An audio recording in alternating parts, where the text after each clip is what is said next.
Merci, bonjour tout le monde. C'est un grand plaisir pour moi d'être ici et de vous féliciter avec votre travaux au niveau cantonal. C'est très important pour nous, on estime beaucoup.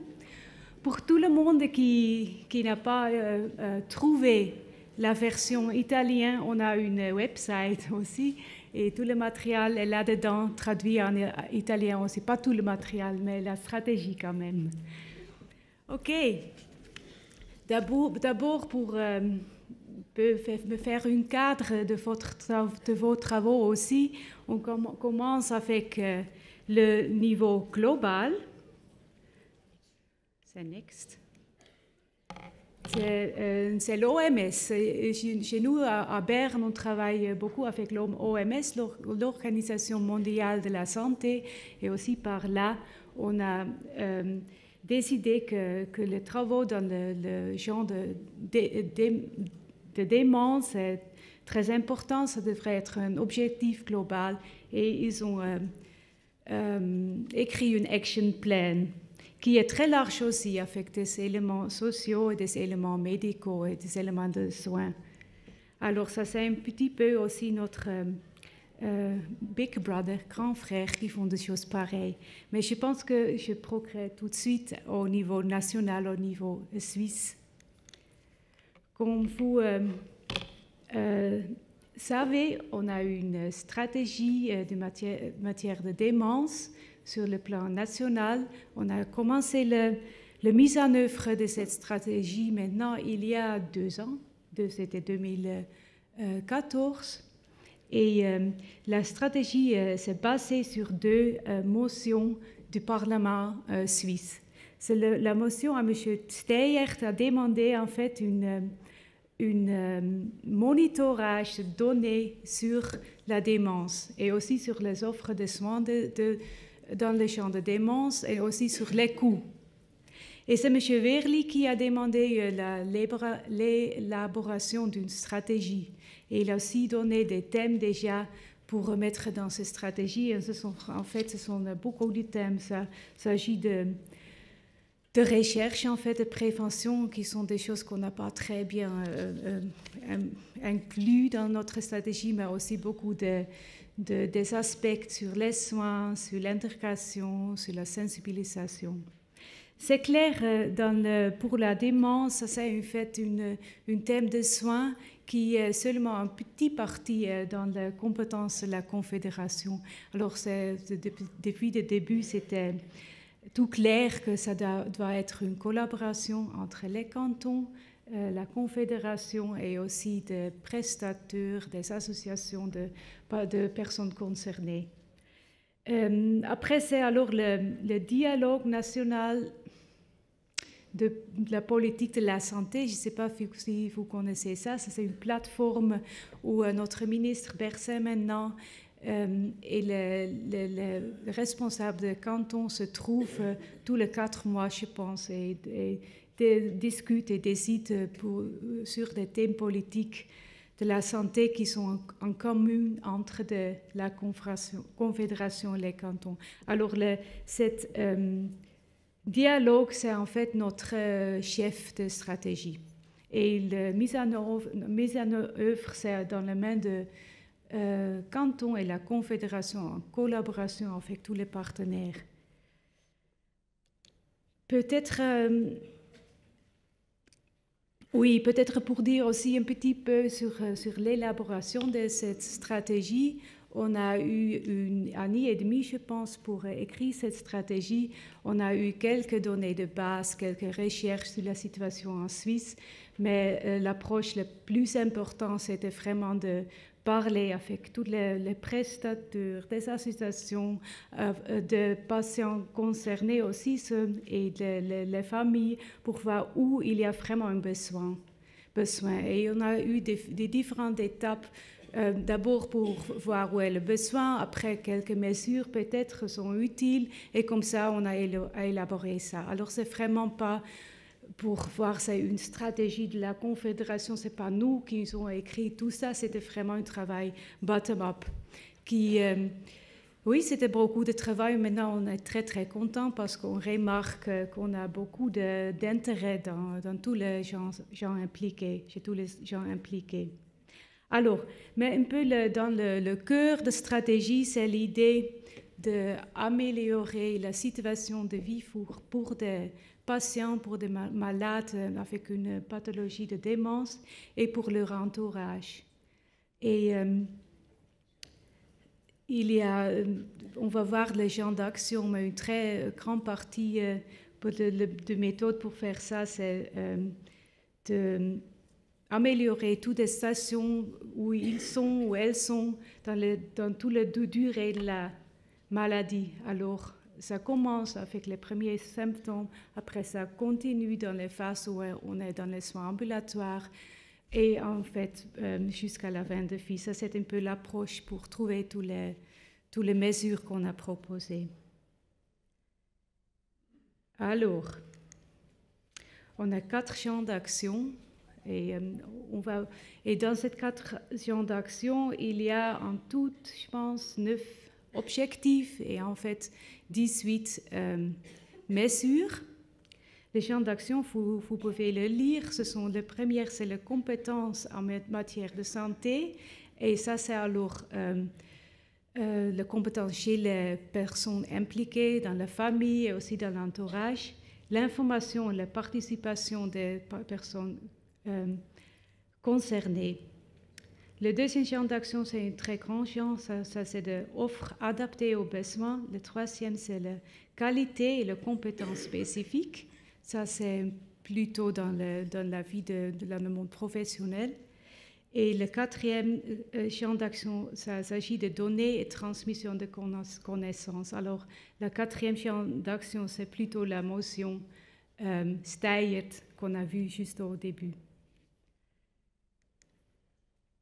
Alors, mais maintenant, qui prend la responsabilité? Alors, maintenant, j'essaie de vous expliquer un peu comment on s'organise, comment on organise la mise en œuvre. Parce que chez nous, c'est la Confédération, on dit ça toujours, et les gens roulent avec le jeu, mais on n'a pas de compétences, en fait, vraiment dans ces gens ici. On n'a pas beaucoup d'argent non plus. Alors, seulement pour voir, on a dans mon team, j'ai 2 personnes qui travaillent au mi-temps. La stratégie, c'est un peu ça. On a peut-être comme 80, 100 000 francs suisses pour soutenir d'avant-projet. C'est ça, alors que vous voyez la dimension des choses chez nous. Mais on travaille avec les cantons qui n'ont pas, avec les CDS, ça c'est le directeur de santé publique. En fait, ça c'est l'association des cantons sur niveau de politique de la santé, qui sont très engagés, on a une très collaboration, mais ils n'ont pas beaucoup d'argent aussi. Alors, il faut improviser, on a fait comme ça. On a dit, nous, de ces 2 parties, la Confédération et le CDS ont des responsabilités sur le processus de mise en œuvre, sur la coordination entre la mise en œuvre de différents projets, les 18 projets.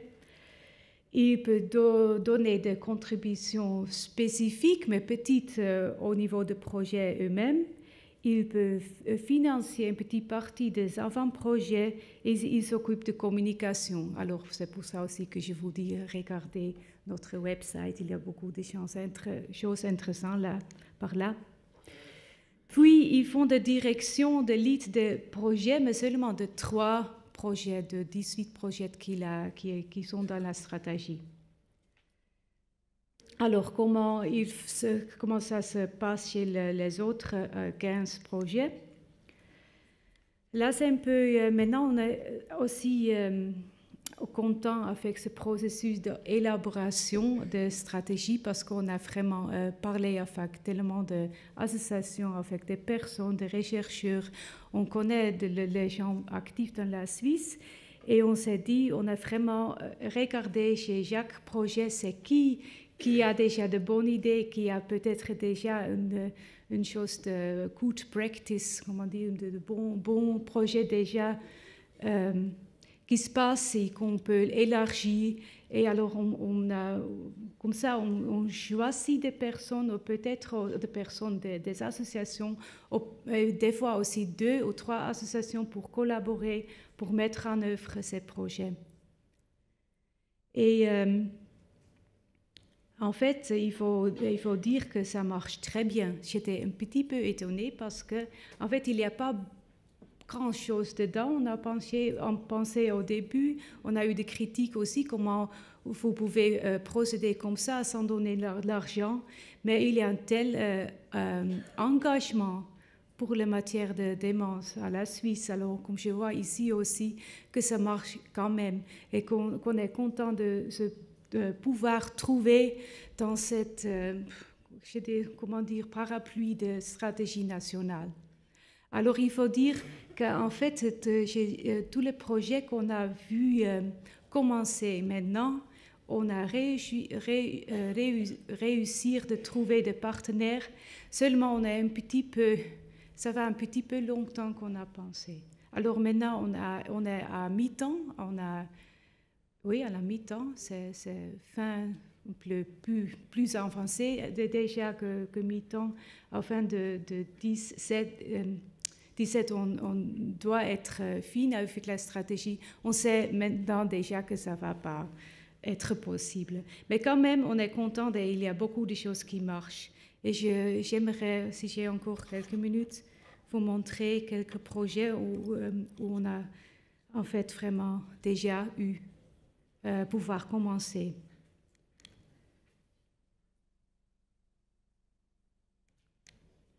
Ah oui, alors d'abord, c'est encore cette image, c'est les personnes entre vous qui ont le plan de stratégie, c'est ce plan-là que vous en avez ici, avec le projet, avec le point, avec les cadres en vert. Vous voyez, là, il y a déjà des activités qui ont commencé, ou bien on est en train de commencer les activités. Oui. Dans les champs d'action 1, compétences et matière de santé, information et participation, je pense que vous avez déjà bien pris note de l'activité la plus importante. De toute façon, Monsieur Danti, ça c'est un projet qu'on a pu déléguer à l'association Alzheimer en coopération avec ProSenectut. Ils ont fait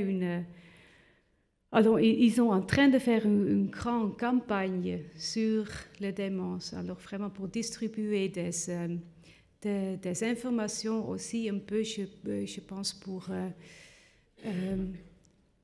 faire d'intérêt, comment dire alors, oui. Stimuler l'intérêt, Neugier, je ne trouve pas le mot là. Oui, et c'est un projet dans différentes phases. Je pense que c'est une chose innovative aussi, de toute façon au niveau suisse, cette collaboration entre Alzheimer Association et ProSenectut qui est très fructueuse, je pense. Alors ça c'est déjà très, très bien commencé. Dans les champs d'action 2, l'offre adaptée aux besoins, ça c'est une champ d'action avec vraiment des autres acteurs naturellement, et on a pu commencer 4 projets. Un projet très important, c'est la promotion d'un réseau de centres de compétences pour les diagnostics. Ce sont les memory clinics, en français de cliniques de mémoire. Il y en a quelques, alors il y a déjà pas mal, mais ils ne sont pas vraiment très bien dans un réseau et ils ne sont pas dans toute la Suisse non plus. Et on a pu commencer une bonne collaboration, je pense, entre les centres. Puis le prochain projet, c'est un projet qui s'agit un peu de soins coordonnés ou bien de soins intégrés. Alors c'est un projet compliqué mais très important. Et ce sont les SPITEX, c'est surtout dans le niveau des infirmières qu'on est actif par là, mais aussi ici dans le lit de projet avec les médecins de famille. Il faut dire peut-être aussi sur le niveau fédéral, c'est une bonne chose, on vient de commencer un projet sur les soins intégrés aussi, et on espère qu'il y a des synergies, qu'on peut profiter un peu de l'un d'autre. Notre projet s'agit de soins pour les personnes avec une maladie de démence dans les établissements de longue durée. Et là, c'est une collaboration entre Cura Viva, ce sont des hommes en fait, et INSOS qui sont responsables ou qui s'occupent des hommes, oui, ils sont médicalisés aussi avec des personnes, pour des personnes handicapées aussi, qui sont déjà là pour pas seulement pour la démence, mais pour les autres maladies aussi. Et le dernier projet là, c'est un projet pas facile, ça s'agit de financement durable et de rémunération appropriée. Ça, c'est le CDSI en occupe. Et je pense que c'est une bonne chose en fait parce qu'on a aussi notre stratégie palliative care et déjà depuis quelques années plus tôt, et il y a des questions pareilles qui se posent. Alors il y a beaucoup de synergie ici avec la stratégie nationale sur palliative care. Dans le champ d'action 3, il s'agit de qualité et compétences spécifiques. Et le premier projet qu'on a pu commencer ici, c'est sur la promotion de l'ancrage de directives éthiques. Alors c'est l'ancrage de directives éthiques parce qu'il existe déjà pas mal de très bien listes avec des critères, mais on a réclamé dans notre discussion pour la mise en œuvre de cette genre d'action. Le problème, c'est plutôt que tout le monde connaisse ces directives et s'applique aussi, aussi et surtout dans des situations compliquées où ils seraient importantes. Et je ne sais pas encore comment vraiment on va faire ça, mais ça va être très intéressant. Et il y a surtout aussi certainement aussi des aspects de nouveaux droits de protection de l'adulte qui sont impliqués dans ce projet ici. Oui, et les autres projets dans les champs d'action, ça va un petit peu plus dans le sens de champ d'action 2, ça va un peu sur l'organisation des soins, et un projet qu'on a déjà pu donner le lead à des organisations professionnelles, c'est de recommandations sur les diagnostics dans les soins de base. Alors là, il y a bien sûr, il y a eu beaucoup de synergie avec le projet de Swiss Memory Clinics, mais c'est quand même une autre setting et des autres personnes qui travaillent là, et même aussi un peu une autre population de patients où il s'agit.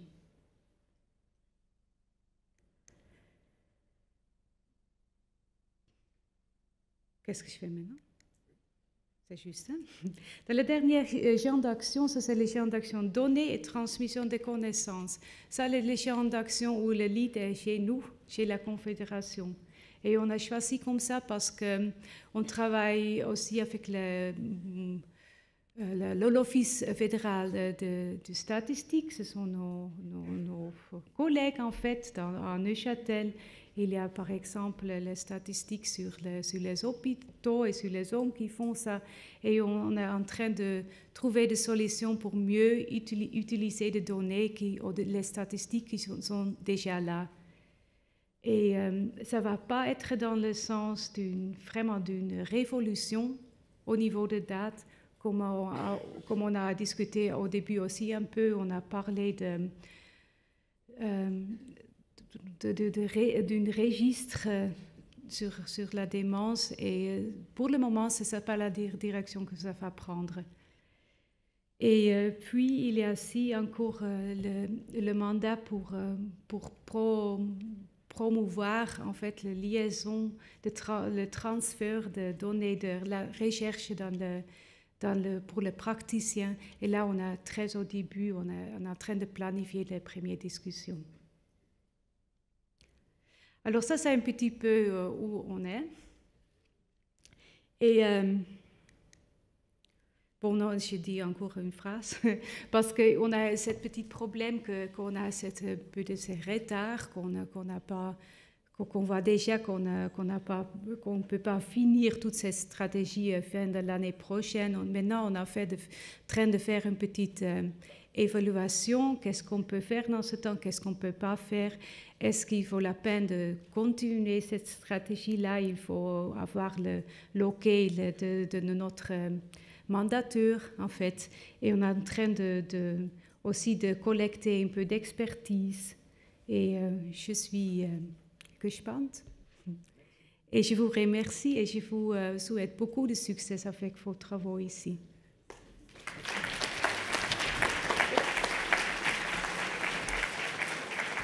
Et merci beaucoup, Madame. E pour ce qui è l'aperçu au niveau nazionale e federale. E dunque, dicevo, ho ringraziato la signora perché ci ha dato questa visione un po' a livello nazionale, che adesso faremo un passo più in basso e vediamo come viene tradotta a livello cantonale. Quindi do la parola a Anna De Benedetti. Ecco perché è importante anche capire, al di là di quello che è poi la nostra esperienza quotidiana, il senso, tante volte manca il senso di quello che stiamo facendo o gli obiettivi entro i quali ci stiamo muovendo. Ecco, voi vedete che una strategia, una visione, si diceva prima, non sarà possibile entro il 2017 di concretizzarla, ed è vero, cioè è talmente complessa che non ci si può illudere di andare avanti in uno spazio di tempo così ridotto. Comunque, vediamo, facciamo il punto con Anna e poi dopo lasciamo spazio alle domande.